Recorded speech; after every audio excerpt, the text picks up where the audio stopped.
हरे कृष्णा। आज़ाद भारत के इतिहास में हुई सबसे बड़ी रेल दुर्घटना जो कि उड़ीसा में हुई है, उसको भगवत गीता के पर्सपेक्टिव से देखने का प्रयास करेंगे।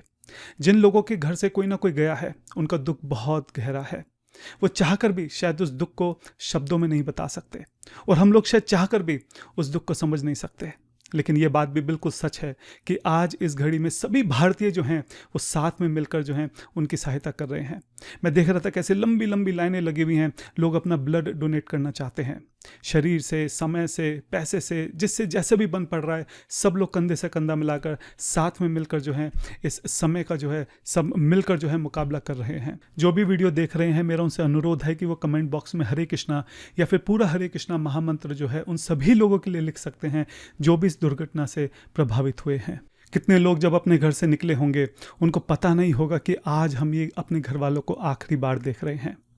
एक कहावत है कि हम अपने जानने वालों को कभी ना कभी आखिरी बार देख रहे होते हैं, बट हमें पता नहीं होता कि वो कब है। अगर आप याद कीजिए अपने जीवन में जो लोग भी अपने हमारे फैमिली से, रिलेटिव से, जान पहचान के जो भी गए हैं, अगर आप उनके बारे में सोचें तो कभी ना कभी हम उनसे आखिरी बार मिले थे, और उस वक्त हमको पता नहीं था कि हम इनसे आखिरी बार मिल रहे हैं और दोबारा इनसे कभी नहीं मिल पाएंगे। इसलिए हमारे आचार्य हमको बताते हैं, कमल दल जल जीवन तलमला। जैसे कमल के दल, कमल की जो पत्ती है उसके ऊपर पड़ी हुई एक बूंद, अगर आप उसको देखें तो कभी भी फिसल के नीचे गिर सकती है, किसी भी सेकंड। हमारे आचार्य बताते हैं हमारा जीवन भी बिल्कुल उसी तरीके से ही है। किस घड़ी, किस सेकंड, कौन सी घड़ी हमारी आखिरी घड़ी है, ये पता नहीं लग सकता है। हम लोग लंबे लंबे प्लान बनाते हैं कि अभी हमें ये करना है, अभी हमें ऐसा पैसा जोड़ना है, अभी मुझे ऐसा, मैं अपना घर बनाऊंगा, फिर मैं ऐसा बिजनेस खड़ा करूंगा, फिर मैं ऐसे नाम कमाऊंगा, ये करूंगा, वो करूंगा। खूब बड़े बड़े प्लान हैं।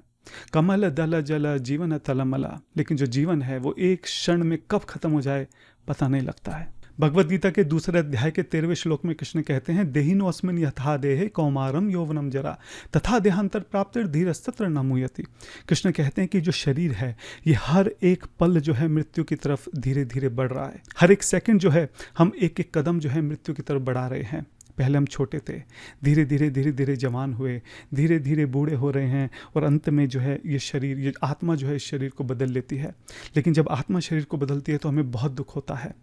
आप ऐसे समझिए कि मान लो डेली अगर हमारा 2-4 रुपये, 5-10 रुपये का डेली नुकसान हो रहा है तो हम इतना ध्यान नहीं देंगे, शायद हमें पता भी ना लगे। लेकिन सडनली अगर एक दिन 10,000 रुपये का नुकसान हो तो फिर हम एकदम से सोचते हैं कि 10,000 रुपये का नुकसान, वो तो बहुत मुश्किल है, सहन नहीं होता है। लेकिन अगर हम जो नुकसान हमारा पिछले कुछ सालों में हुआ है देखें तो वो भी अच्छा खासा बड़ा नुकसान था, लेकिन क्योंकि वो बहुत धीरे धीरे हो रहा था इसलिए हमारा ध्यान नहीं गया। इसी तरीके से धीरे धीरे हम जो है मृत्यु की तरफ बढ़ रहे हैं। पता ही नहीं लगता कब जवान हो गए, पता ही नहीं लगता कब बूढ़े हो गए। अचानक से मृत्यु जो है वो सामने खड़ी होती है। इसी अध्याय में अगर हम थोड़ा आगे बढ़ें, दूसरे अध्याय का जो 16वां श्लोक है उसमें कृष्ण कहते हैं कि जो शरीर है ये तो हमेशा से मृत था, ये कभी जीवित था ही नहीं। और जो आत्मा है वो चेतन है, वो हमेशा से जीवित है, वो कभी मर नहीं सकती है।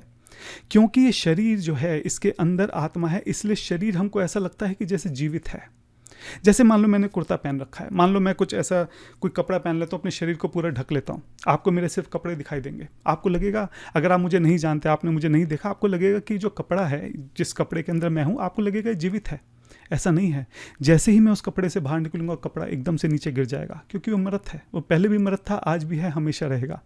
इसी तरीके से ये शरीर जो है वो कृष्ण बोल रहे हैं ये हमेशा से ही मृत था, कभी जीवित था ही नहीं। क्योंकि आत्मा इस शरीर के अंदर थी इसलिए हमको ऐसा दिखता था कि जैसे जीवित है। आत्मा के कारण ही इस शरीर के अंदर धीरे धीरे परिवर्तन हो रहे थे कि जैसे बच्चा था, फिर बड़ा हुआ, फिर बूढ़ा हुआ। और इसी चैप्टर में अगर हम थोड़ा सा आगे जाएं 2.22 में कृष्ण बहुत अच्छी एनालॉजी देते हैं। कृष्ण कहते हैं कि जैसे कपड़े पुराने हो जाने पर हम अपने कपड़े बदल लेते हैं, इसी तरह जब ये शरीर पुराना हो जाता है आत्मा इसको छोड़कर जो है नया शरीर धारण कर लेती है। मांसांसि जीर्णानि यथा विहाय नवानि गृह्णति नरो प्राणी तथा शरीरानि विहाय जीर्णान्य अन्यानि संयति नमानि देहि। जैसे हम नए कपड़े धारण करते हैं, इसी तरीके से जो आत्मा है वो नया शरीर धारण करती है। आत्मा ना पहले कभी मरी है, ना आगे कभी मरेगी। भगवान कृष्ण भगवद गीता के 15.7 वर्ष में एक बहुत अच्छी बात बोलते हैं। वो कहते हैं, मामैव अंशा जीव लोके जीव भूतान सनातना। जितने भी ये जीव आत्माएं हैं ये सब मेरे अंश हैं, ये सब मेरे बच्चों के समान हैं, मैं इनका पिता हूँ। इसी बात को 14.4 में कृष्ण दोबारा से बोलते हैं, अहम बीज प्रताप पिता, मैं पिता हूँ। इन सारे जीवात्माओं का जितने भी जीव हैं मैं पिता हूँ। हमारा कृष्ण से बहुत पुराना संबंध है। आज जो हमारे सगे संबंधी जो चले गए हैं, हम इनको हो सकता है 40, 50, 60, 70, 80 साल से जानते हो, लेकिन कृष्ण से हमारा संबंध कब का है? कृष्ण से हमारा इटर्नल संबंध है, अनंत समय से। आप ये नहीं बोल सकते कि हम 10,000 करोड़ साल से कृष्ण को जानते हैं, नहीं, अनंत समय से, जिलियंस एंड ट्रिलियंस एंड जो भी आपकी फिगर आप सोच सकते हैं, सोच लीजिए। जब से हम हैं, कब से हैं? हमेशा से थे। तब से कृष्ण हमारे पिता हैं, हम उनके पुत्र हैं, तब से वो हमको जानते हैं। जितना हमारा संबंध है हमारे सगे संबंधियों से, उससे बहुत ज़्यादा गहरा संबंध जो है वो कृष्ण का हमारे साथ है। जितना अच्छा हम अपने सगे संबंधियों के लिए चाहते हैं, उससे कहीं ज़्यादा अच्छा जो है वो कृष्ण जो है हम सब के लिए चाहते हैं। इतना अच्छा तो हम खुद भी अपने लिए नहीं चाहते जितना कृष्ण हमारे लिए अच्छा चाहते हैं। गीता के 18.61 में कृष्ण कहते हैं, ईश्वरम सर्वभूतानाम हृदय देशे अर्जुन तिष्ठति। हृदय का जो देश है, यहाँ पे कृष्ण विराजमान है, जिनको हम परमात्मा कह के बोलते हैं। मतलब कृष्ण जो है वो हमेशा हमारे हृदय में विराजमान रहते हैं, कभी नहीं गए। ऐसा नहीं कि अभी हम मनुष्य हैं, कभी हम कीड़े पक्षी, पशु पक्षी कुछ भी रहे हों, पेड़ पौधे, जिस योनि में भी हम थे, कृष्ण कभी भी हमसे अलग नहीं हुए। वो हमेशा से हमारे साथ रहते हैं, इतना प्रेम वो हमारे साथ करते हैं। भगवान कृष्ण जो हैं वो सबके स्वामी हैं, उन्हें वो जानते हैं कि किसके लिए क्या अच्छा है, और वो हर एक जीवात्मा को जो भी उसके कर्मों के हिसाब से या जो भी उसकी नियति है उसके हिसाब से उसको नेक्स्ट डेस्टिनेशन में भेज देंगे। वो नया शरीर धारण कर लेंगे, और ये जर्नी जो खाली जन्म से नहीं, जो करोड़ों अरबों खरबों अनंत समय से जो जर्नी चली आ रही है, एक के बाद एक जो शरीर बदले जा रहे हैं, ये चक्र आगे भी ऐसे ही चलता रहेगा। जातस्य ही ध्रुवम मृत्यु ध्रुवम जन्म मृतस्य चा। गीता के 2nd चैप्टर के 27 वर्ष में कृष्ण कहते हैं, जिसका जन्म हुआ है उसकी मृत्यु निश्चित है, जिसकी मृत्यु हुई है उसके बाद उसका जन्म फिर से निश्चित है। हमारे सगे संबंधी हमारे सामने से गए हैं, हमें दुख होना निश्चित है, उसमें कोई गलत बात नहीं है। लेकिन अगर हम अध्यात्म की दृष्टि से समझें तो मृत्यु जो है वो एक नॉर्मल प्रोसेस है। जैसे कृष्ण बता रहे हैं, मैंने आपको बोला 2.13 में कि जैसे बच्चा बड़ा होता है, जवान होता है, बूढ़ा होता है, ऐसे वो अपना शरीर चेंज कर लेता है। कृष्ण बता रहे हैं ये एकदम नॉर्मल प्रोसेस है। हमारे लिए बड़ी बात है, हमारे सामने से हमारा कोई चला गया, लेकिन ये कोई पहली बार नहीं हुआ है, ऐसा अनंत बार पहले भी हो चुका है और आगे भी ऐसे ही चलता रहेगा। सभी की मृत्यु निश्चित है, जो बच गए हैं उनकी भी निश्चित है, मेरी भी निश्चित है, सभी की निश्चित है।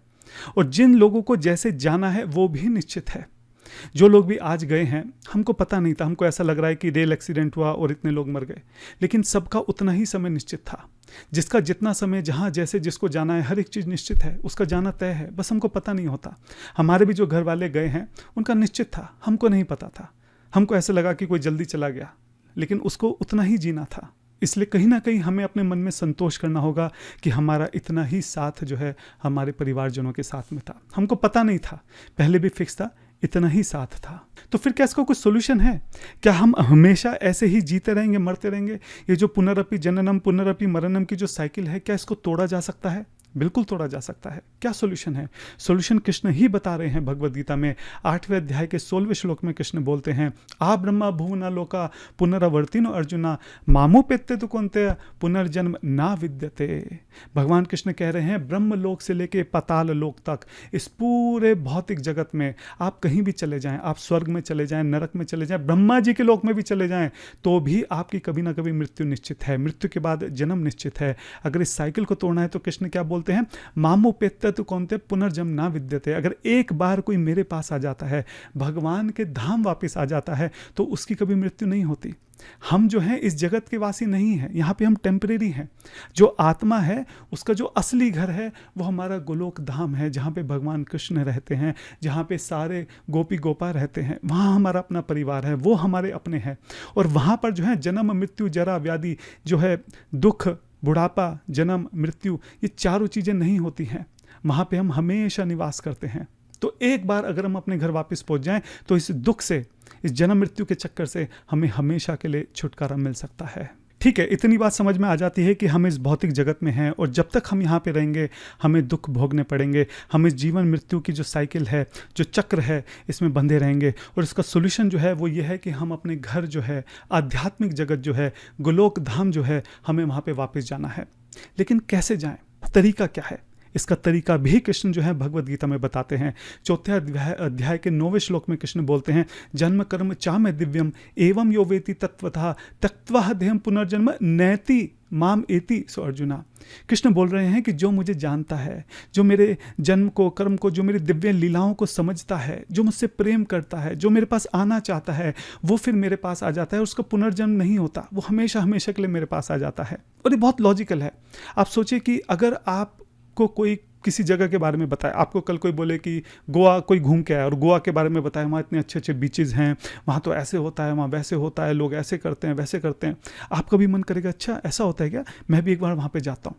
इसी तरीके से जब हम गोलोक धाम के बारे में जानने की कोशिश करेंगे, भगवान कृष्ण की लीलाओं को सुनने की कोशिश करेंगे, उनको समझने की, उनको अपनाने की, कृष्ण से प्रेम करने की कोशिश करेंगे, भगवान के नाम का जप करेंगे। भगवान के नाम का जप करने से हृदय शुद्ध होता है। हरे कृष्णा महामंत्र का जप करने से हृदय शुद्ध होता है।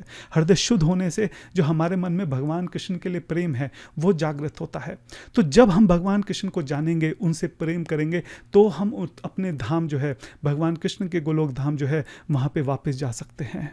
भक्ति योग के विषय में मैं प्रयास करता हूँ कि डेली एक शॉर्ट जो है वो पब्लिश करूँ, 1 मिनट की वीडियो। उसका जो लिंक है प्लेलिस्ट का, मैं यहाँ ऊपर भी दे दूंगा और फर्स्ट कमेंट में भी दे दूंगा, आप चाहें तो देख सकते हैं।